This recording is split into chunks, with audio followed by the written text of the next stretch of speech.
This is Lew White, and with me here today is Dan Lachindro, and he's going to discuss something that is important because it's current events and how things are playing out in the world. You want to go ahead with that, Dan? Yeah, that sounds good. I'd like to read a little bit off the paper that I got here, um, and this has to do with what Pope Francis is doing here on the world scene. And I'll go through it rather quickly here. Pope Francis tells the Indonesian political authorities the Catholic circus wishes to strengthen cooperation with public institutions and other actors in civil society. Now, I'm using the word circus because the word CHURCH was named after a pagan deity, which is where we get our word circus from. It's not disrespectful, it's just what the word means. Pope Francis wasted no time during his first speech in the Muslim nation. Muslims, they're in the news now, aren't they? The Pope revealed his desire to influence national policies when he met with the president and other influential political figures. He pushed Indonesian leaders to let the Roman Catholic organization help shape its moral and social values. With little regard to the separation of circus and state, the Pope encouraged Indonesian politicians to align themselves with the Vatican's teachings on the common good. Vatican News published the following on September 4th, 2024. Pope Francis delivered his first speech on Indonesian soil on the fourth day of the week as he met with the country's authorities, civil society, and diplomatic corps at the Istana Negara presidential palace in Jakarta. He was welcomed by President Joko Widodo. Pope Francis promised the engagement of the Catholic organism in promoting inter-religious dialogue and fostering a peaceful and fruitful harmony. Inter-religious dialogue, he said, can help eliminate prejudices and create a climate of mutual respect and trust. The Catholic organism, he said, is at the service of the common good and wishes to strengthen cooperation with public institutions and other actors in civil society, encourage the formation of a more balanced social fabric, and ensure a more efficient and equitable distribution of social assistance. That doesn't sound too bad on the surface until you dig into it. The world is coming together as one. All religious and political leaders are giving their support and power to the beast of scriptural prophecy. I'll read that again. All religious and political leaders are giving their support and power to the beast of prophecy. Pope Francis is on a mission as he continues his tour throughout the world. As part of his agenda, he is bridging the gap between the Vatican and all other political and religious systems. Now remember, folks, the Vatican is considered a state. The Vatican has been attempting to forge a religious and geopolitical alliance with all the different segments of society worldwide for decades. Today, we're witnessing nation after nation move in this direction, just as prophecy foreshadowed and states this prophecy, and all the world wondered after the beast. That's Revelation 13:3. Pope Francis is not only putting himself in a position to broker peace and unity, but has also taken the initiative to fundamentally change our world. This is the mission Rome is pursuing through diplomatic relationships. They have infiltrated the world with their propaganda. They're promoting Catholic social teachings as a solution to the current crisis and a deterrent to future problems. As Rome's power and influence spreads around the world, he will soon be able to implement any political or economic strategy that will help her achieve her goals and objectives. Rome will retain her position as the primary negotiator and mediator in social and political affairs, preceding all other political and religious leaders. This is precisely what prophecy predicts. Now, we're Natsarim, okay? And there's a prophecy of the Watchmen, which Natsarim are. There will be a day when the Watchmen cry out on the hills of Aramaic. This is from Yahusha'S 31:6. And in the same chapter of the prophesied renewed covenant, the word watchman is Natsarim. We are the guardians of the word and the name. And this is, I just wanted to inject that in there, because what I'm going to say next year basically has to do with who we are. May the Master open our eyes, and may we see things as Yahuwah sees. May we recognize that the man of sin is spreading an apostate lawless agenda throughout the world. May our hearts and souls be stirred into action, and may we also feel a sense of urgency. Might our tongues be loosened. May the bride of the Messiah arise, and she shout with 1,000 voices across the world. Fear Yahuwah and give esteem to him. Babylon is falling. Come out of her, my people, that you receive not of her plague. Why? Because her sins have reached heaven, and Yahuwah has remembered her iniquity. That's Revelation 14:7 and 18:4. Now, there's something else I wanted to put in here. This is from Lew's book, Authorized Customs. And I mentioned in this reading here that the Pope was wanting to unite all the religions of the world. Now, there's an organization called the URI. It's the United Religions Initiative. Now, Pope Francis is a Jesuit Pope, and he's working diligently now in 2024 to bring the world nations all together under the United Religions Initiative. Just all you have to do is read the news today. And according to what people have been taught, the U.S. Constitution stands in the way of ever having a concordat with the Vatican, since it safeguards the freedom to practice one's religion. The state cannot restrict religious practice in any way under the U.S. Constitution. The Constitution controls the government, not the free citizens. Now, I just want to interject something right here. I read recently on the differences between former President Donald Trump and the one that's running against him, Kamala Harris. And one of the things that jumped off the page at me was what Donald Trump wrote about what he's wanting to do if he gets back in office. And I just want to bring this to your attention. He stated that he wanted to basically dissolve the separation of circus and state to allow children and young adults or in schools to be able to read the scriptures and practice their religion unhindered. Now, that may seem like a good thing, but it really isn't. And you'll have to watch how that unfolds to see how things are going. Now, one more thing I did want to bring out here in light of what's happened recently in Israel and the Muslim nations. Okay, Giuseppe Mazzini, he wrote a letter, and it was dated on the 22nd day of the first month of the Roman year, 1870. He wrote it to Albert Pike. He says, "We must create a super right which will remain unknown, to which we will call those masons of high degree, whom we shall select. With regard to our brothers in the masonry, these men must be pledged to the strictest secrecy. Through the supreme right, we will govern all Freemasonry, which will become the one international center, the more powerful because its direction will be unknown."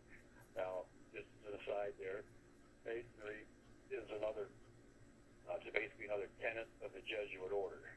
All right. Now, in 1871, Giuseppe Mazzini issued a remarkable letter in which he graphically outlined 3 planned world wars. Until recently, this letter was on display at the British Museum Library in London. Now, Pike aided in making this plan known in the U.S. It was a blueprint for world domination. It was called the Mazzini-Pike Plan, and its ultimate goal was eventual world domination. The letter outlined 3 relatively simple strategies: it called for communism, fascism, and the struggle for the Mideast to foment 3 global wars and at least 2 major revolutions.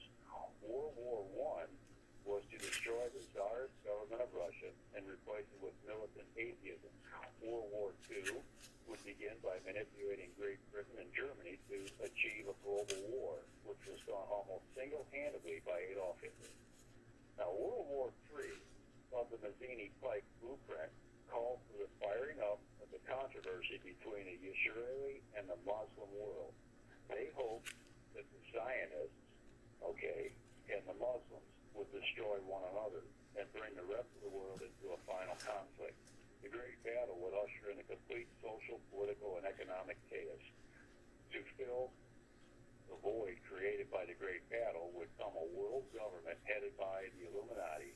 In Illuminati doctrine, Lucifer is God, and Satanism is heresy. Now, I thought that was rather interesting, and this was in your book, Lou, on fossilized customs, and you had outlined these things in there because they're pertinent to what's going on today. And there's more about the Jesuit Illuminati and Council on Foreign Relations, and the seal of Masonry and the Great Architect.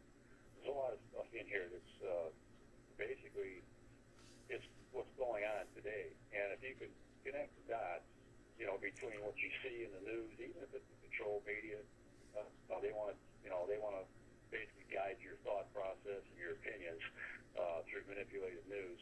But either way, it doesn't matter. The fact is that this stuff is in the forefront today, and it's basically it tells us where we are in the stream of time.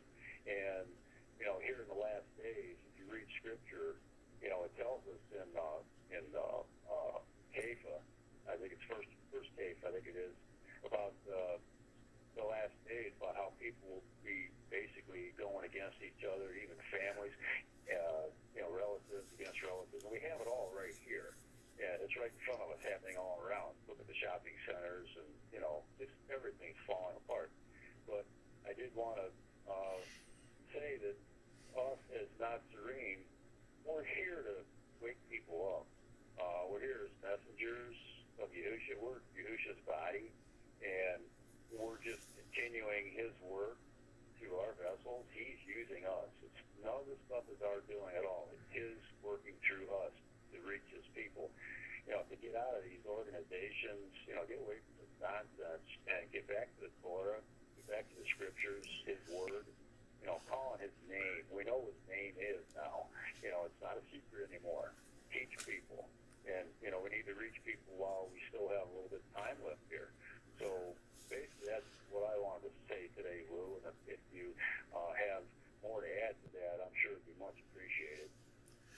Oh yeah, that was a really good thing. It basically blends our mission as Natsarim into the world's current events, because of course they're not going to interview us, but we have the ability to speak out right now because they haven't blown us up yet, with the nuclear weapons or whatever. But the fire is coming, and Malachi chapter 4 is a chapter that everyone needs to read. And then read Psalm 91, because it tells you how we're going to wind up, because the Natsarim know His name. And that's our mission, to teach His name and to tell people to be immersed in His name and pledge themselves, and then obey everything that He commanded us to obey. And what was that? Well, it's on this big stone behind me here. You've got the 10 Commandments written in real Hebrew. And all you have to do is learn them, walk in them, and don't worry about the government, because the governments have always attacked first the philosophers and the people who are obeying commandments, because the dragon controls all governments. And one of the dangers that you mentioned that we have to be mindful of about teaching children in schools, public schools, the version of the commandments that they want to hear, because if they put up the Catholics list, the name is not in it. They don't know who He is. They just are taught these commandments. But it's basically a study in futility, because you have to know His name. You've got to know His name. And the Sabbath. The Sabbath is the sign of the everlasting covenant. That's the seventh day of the week. But we're in the midst right now of the days of awe, and the Spark channel on YouTube, Spark in You is Yah, did a study last night where Mark August was discussing the days of awe, and there is a 10-day period before the reapers come and the fire comes, and the fire that he's talking about is a restoration fire where he's going to destroy everyone that's disobedient on the earth. And then the ones that are remaining will be the wheat, because the weeds are taken first. And then the wheat is gathered into his barn.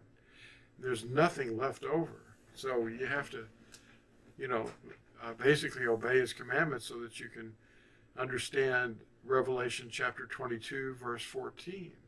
Because the only ones that will have the right to enter the gates of the city are those who obey the commandments. But right now the dragon is mad. He knows his time is short. Yeah, very.